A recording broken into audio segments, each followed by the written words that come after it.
सरस्वतीं च तां नौमि वागधिष्ठातृदेवतां देवत्वं प्रतिपद्यन्ते यदनुग्रहतो जनाः। हमने अभी तक एक तो अज्ञ पद्धति ली और एक विद्वत पद्धति ली। आज हम मान शौर्य पद्धति, इस तीसरी पद्धति का प्रारंभ करने जा रहे हैं। मान शौर्य पद्धति यानी क्या? यानी देखिए, अभिमान होना, गर्व नहीं होना। स्वाभिमान तो होना ही चाहिए, हमें अपनी अस्मिता तो होनी ही चाहिए, परंतु वो गर्व ना हो तो वो जो है वो मान शौर्य है। शौर्य भी चाहिए, मान भी चाहिए। और वो कैसा चाहिए ये मैं क्या बताऊं, ये साक्षात भर्तृहरि ही बताएगा। अब भर्तृहरि में एक है कि वो डायरेक्ट नहीं बोलते, अभिधा से नहीं बोलते, वो व्यंजना से बोलते हैं। तो इसलिए अभी हम जो देखेंगे, उन्होंने क्या किया है, केवल उदाहरण दिए हैं और उसके कारण हमारा दिमाग में ये आ जाता है कि हमने कैसे होना चाहिए। कहीं उपदेश नहीं है। लेकिन देखिए, आज हम इसका पहला श्लोक लेने जा रहे हैं मान शौर्य पद्धति का।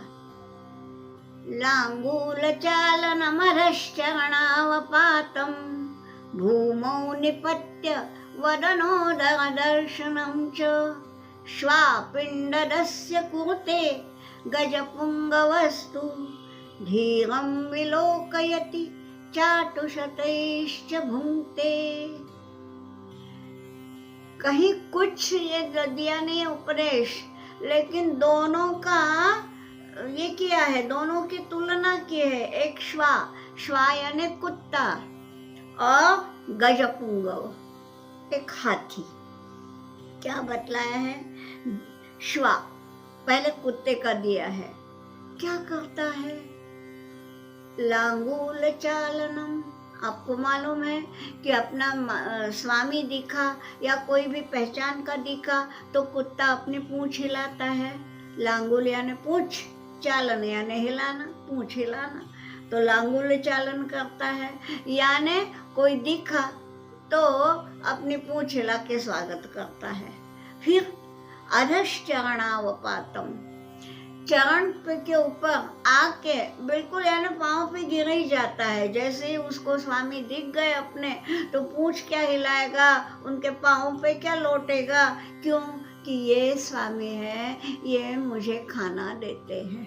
ठीक कहा जाए तो स्वामी भक्ति एक सद्गुण है, लेकिन स्वामी के चरणों पे लौटना, दिखते ही लांगुल चालन करना, ये तो अच्छी नहीं है ना बात। यहाँ कुछ नहीं बतलाया अच्छा है या बुरा है, वर्णन किया है। इसीलिए मैंने बोला डायरेक्ट नहीं कहते भर्तृहरि। देखिए, लांगुल चालनम अधश्चरणावपातम, चरण पे अवपात करना यानी खुद को गिरा देना, तुम्हारे चरणों में हूँ ये बता देना। फिर इतने पे नहीं होता। आपका यदि कोई हो पेट तो आपको पता होगा क्या करता है वो। भूमौ निपत्य, जमीन में उल्टा गिर जाता है, उल्टा पांव ऊपर और यूं यूं करता है। तो क्या बोला है? भूमौ निपत्य वदन उदर दर्शनम च। भूमौ निपत्य वदन उदर दर्शनम च। वदन बताता है, हा हा करता है, माने मुंह खोल के बताता है मुझे दो। आ करता है। यूं क्यों लेटा है भाई? इसलिए कि मेरा पेट मेरे स्वामी को दिखे, उदर दर्शन। मेरे पेट में कुछ चाहिए, आ करेगा, मुंह खोलेगा, मेरे पेट में कुछ डालो, मेरे मुंह में कुछ डालो, और ये करेगा, भूछ हिलाएगा, उसके पाँव पे गिरेगा। ये बतलाया है श्वा कुरुते, कुत्ता ऐसा करता है। किसके लिए? पिंडदस्य, जो पिंड देता है। पिंड यानी वही गस्सा, तो जो उसको अन्न का गस्सा खिलाएगा उसके सामने ये सारी लीलाएं वो कुत्ता करता है। ठीक हो गया एक वाक्य। दूसरे वाक्य में क्या बोलता है कवि? कवि बोलता है गजपुंगव वस्तु। गजपुंगव, पहले ही तो हाथी बलिष्ठ है और उसमें भी गजों में पुंगव है, गजों में श्रेष्ठ है, तो एक बलिष्ठ हाथी है। अब देखिए, जैसे कुत्ते को पालते हैं वैसे हाथियों को भी पालते हैं लोग बाग। साधारण नहीं, लेकिन पालने वाले लोग होते हैं। ठीक, लेकिन कुत्ता जो है वो स्वामी की हाँ जी करता है, और जो हाथी पालता है उसको स्वयं उसको खिलाने के लिए हाँ जी करनी पड़ती है ना। क्या बतलाया? गजपुंग वस्तु धीरम विलोकयति, देखता है, धीरम विलोकयति यानी देखता है, धीरम यानी धीर गंभीरता से देखता है कि हाँ मेरा मालिक मेरा खाना लेकर आ गया, लेकिन उत्सुकता नहीं दिखाएगा, जो का त्यों खड़ा रहेगा जब तक वो स्वामी आकर के उसकी सूंड पे हाथ नहीं फिराएगा। उसको यहाँ पर यहीं तक हाथ जाता है स्वामी का, हाथी ऊपर होता है, लेकिन उसके इस पे हाथ फिराएगा, पुचकारेगा, बात करेगा, तब कहीं खाएगा। तो ये बोला है धीरम विलोकयति चाटुशतैश्च भुंक्ते। भुंक्ते यानी भोजन करता है, भोजन तो करेगा लेकिन कब? चाटुशत, शत यानी 100, चाटू यानी चापलूसी के शब्द। जब 100 शब्द सुनेगा चापलूसी के तब कहीं खाएगा। यहाँ देखिए, मालिक को जी हुजूरी करनी पड़ती है, और कुत्ता ऐसा है कि वो मालिक के सामने ये होता है। बस इतना ही बता दिया, श्लोक समाप्त। अब हमने सोचना है बस।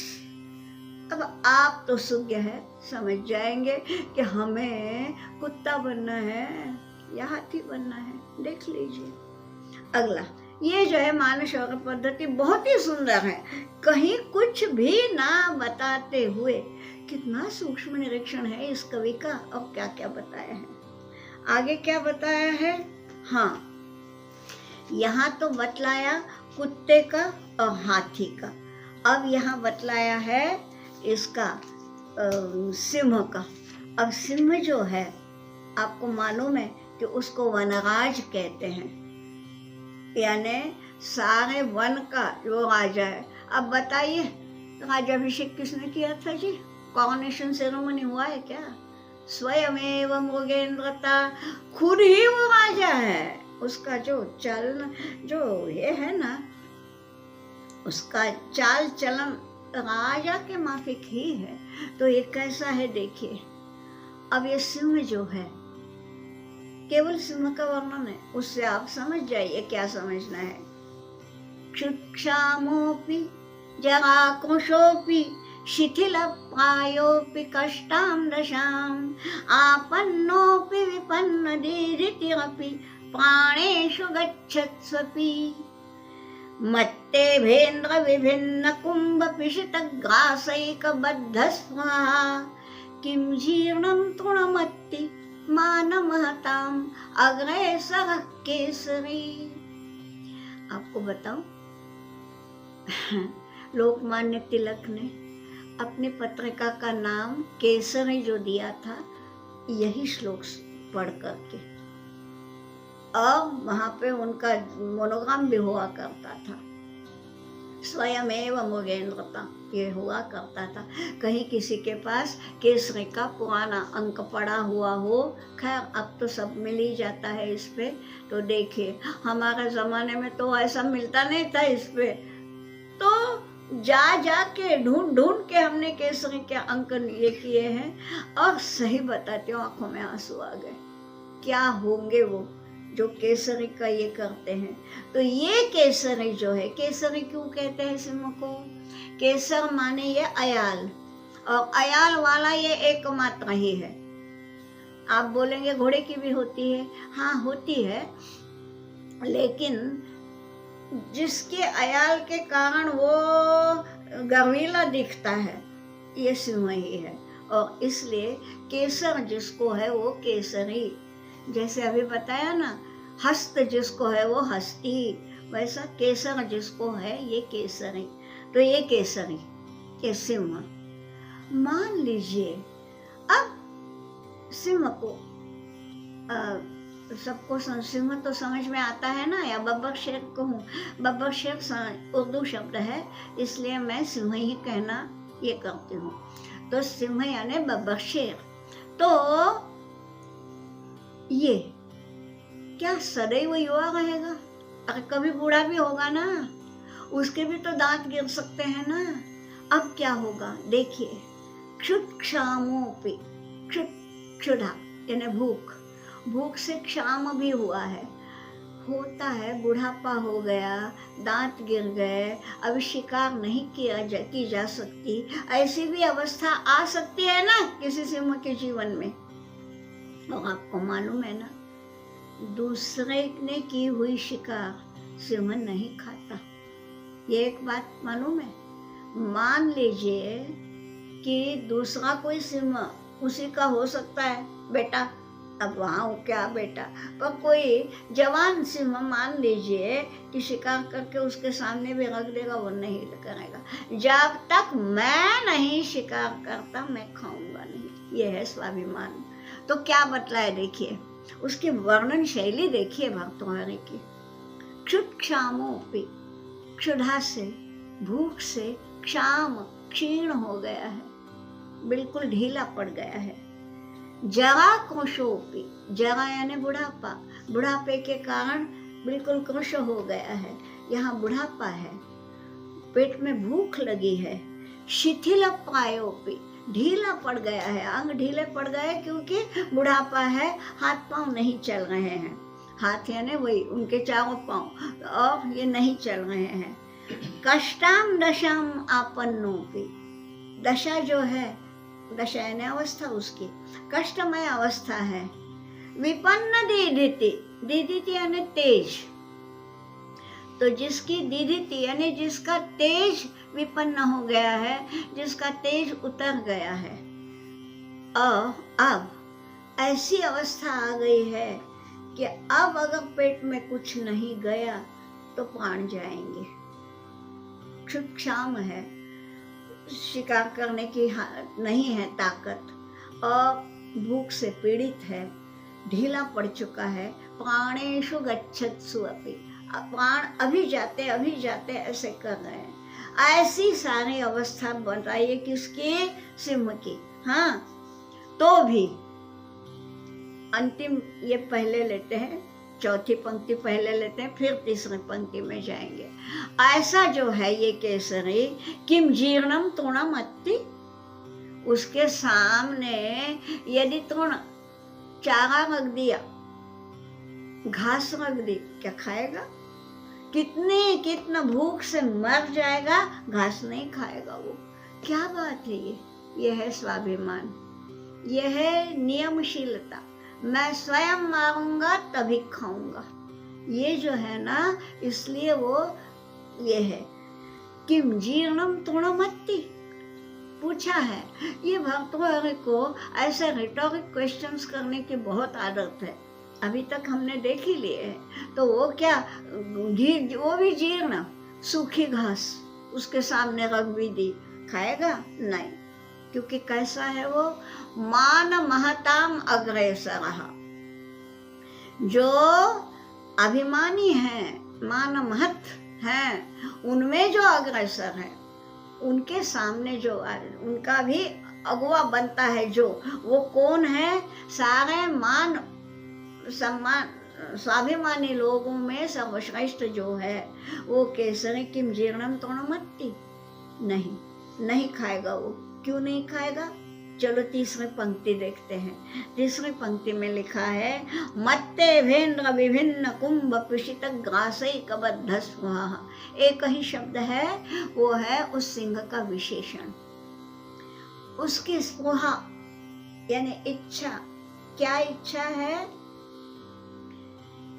मत्त इभेन्द्र, मत्ते भेन्द्र शब्द है।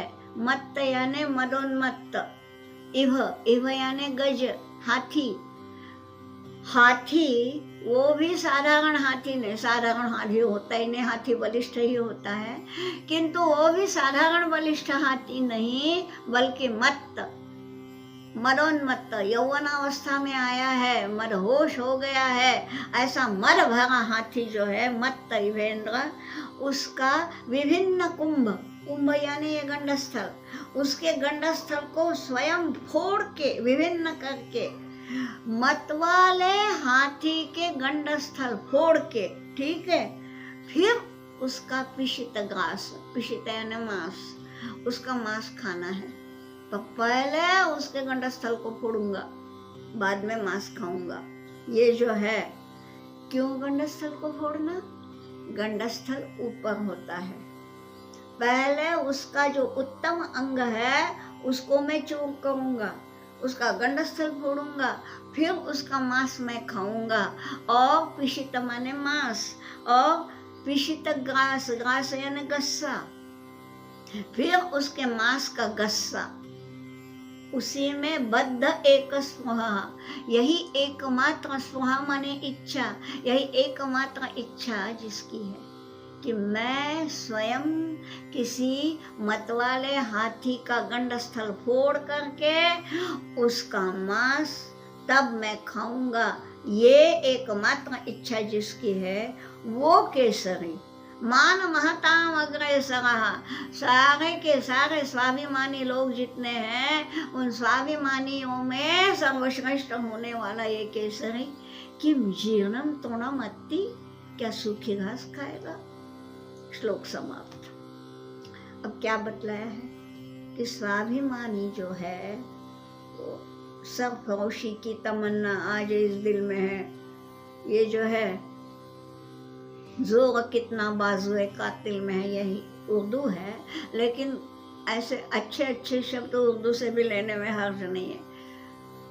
देख लेंगे जोर कितना बाजुए कातिल में है। जो कातिल है, जो हमें मारने वाले आते हैं, उनकी बाजुओं में, उनके हाथों में देखना ही है। देखते हैं जोर कितना बाजुए कातिल में है, सरफरोशी की तमन्ना आज इस दिल में है। तो सरफरोशी यानी क्या? भले ही हम अपने स्वाभिमान के कारण अपना सिर मस्तक कट जाए, परवाह नहीं, खुद के प्राणों की परवाह नहीं, परंतु स्वाभिमान, फिर वो चाहे देश के लिए हो, चाहे संस्कृति के लिए हो, चाहे धर्म के लिए हो, चाहे संस्कृत भाषा के लिए हो। संस्कृत भाषा ही तो अमृतवाणी है जिसमें ये सब दिया है। इसके लिए जो अपना सब कुछ निछावर करते हैं ना, वे होते हैं ऐसे। उनके सामने यदि कोई प्रस्ताव लेके जावे कि भैया हम तुमको इतने इतने पैसे देंगे, थोड़ा सा जरा हमारे तारीफ में तो थोड़ा सा लिख दो, वो नहीं करेगा। भूखा मर जाऊं लेकिन तुमसे पैसा नहीं लूंगा। ये जो है इनका ही वर्णन भर्तृहरि ने यहाँ किया है कि ये ऐसे ऐसे होते हैं क्षुत्क्षामों भी। बहुत सुंदर वर्णन करते हैं भर्तृहरि, जो उनके श्लोक आज भी कहीं बासी नहीं होते, उतने ही कभी गतार्थ नहीं होता, क्योंकि उसमें जो बतलाया है ना वो कालातीत सत्य उन्होंने बतलाया है।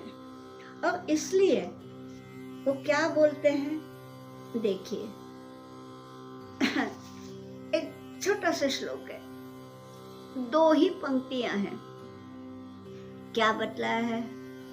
कुसुमस्तवकस्येव द्वयीवृत्तिर्मनस्विनः मूर्ध्निवा सर्वलोकस्य शीर्यते वन एव वा।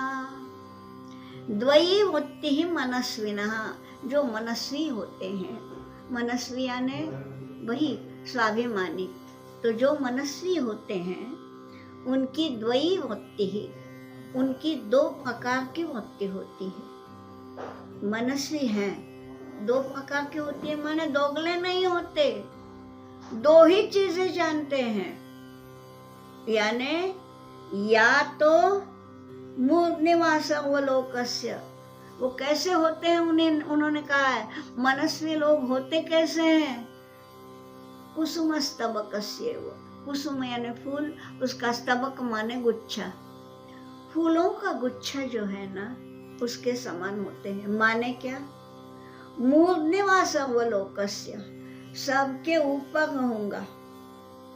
फूलों का गुच्छा जो है ना, आप देखिए, हम फूल लेते हैं तो चरणों पे अर्पित करते हैं।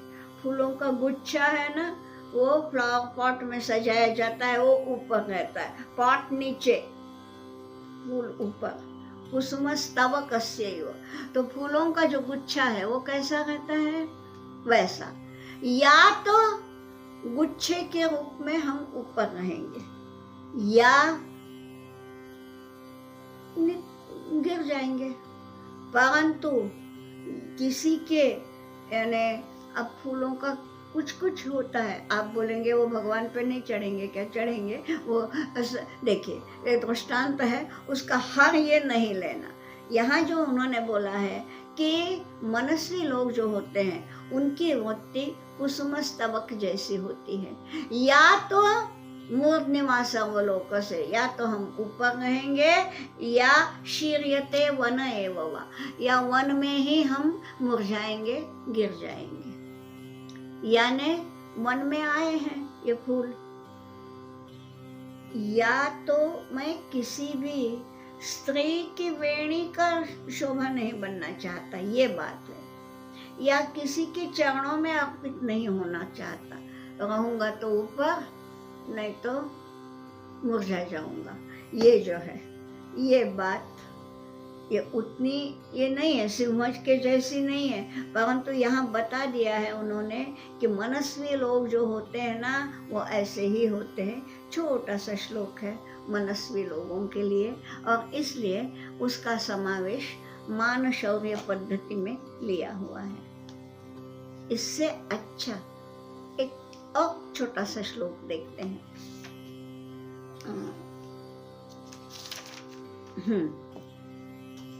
छोटा सा ही है, परंतु अनुष्टुप नहीं है, आर्या है, इसलिए है छोटा, परंतु बढ़ा जाएगा अलग ढंग से। यद चेतनोऽपि पादैः सृष्टः प्रज्वलति सवितुर्नकान्तः तत्तेजस्वी पुरुषः परकृतनिकृतिं कथं सहते। क्या बतलाया है? सवितुर्नकान्तः यानी सूर्यकांत मणि। अब बात यह है कि हम लोग तो जो संस्कृत साहित्य पढ़ते पढ़ाते हैं, हम बोलते हैं कि सूर्यकांत चंद्रकांत ये मणि केवल कवि संकेत हैं, सही में नहीं है। जैसे पहले बतलाया था ना, नीर क्षीर विवेक, कि हंस दूध और पानी को अलग कर सकता है, उसका हमने देख लिया कि कैसा होता है। तो होता है ये सूर्यकांत मणि जो है, ऐसा कोई मणि यानी रत्न तो हमें नहीं मालूम, लेकिन मालूम नहीं यानी देखा नहीं है। हमें रत्न यानी क्या लगता है? हीरा मोती माणिक, यही, इसी को हम रत्न कहते हैं। लेकिन यदि ये हो सकता है, इस पे अभी ये करना आवश्यक है, अन्वेषण करना, गवेषणा करना आवश्यक है, और ऐसा कुछ न कुछ होगा। क्या बतलाया है कि ये सूर्यकांत मणि जो है, यो वो मणि यदि सूरज में आ गया, यानी उस पर सूरज की धूप की किरण यदि पड़ गई तो पूरा का पूरा भभक उठता है। येलो फास्फोरस हो सकता है, देखिए, जाने दीजिए, अभी तक मालूम नहीं। तो ये जो मणि है उस पे सूरज की किरणें यदि होती आती हैं, गिरती हैं, तो वो स्वयं जल उठता है, ऐसा कवि संकेत है। यहाँ क्या बतलाया है?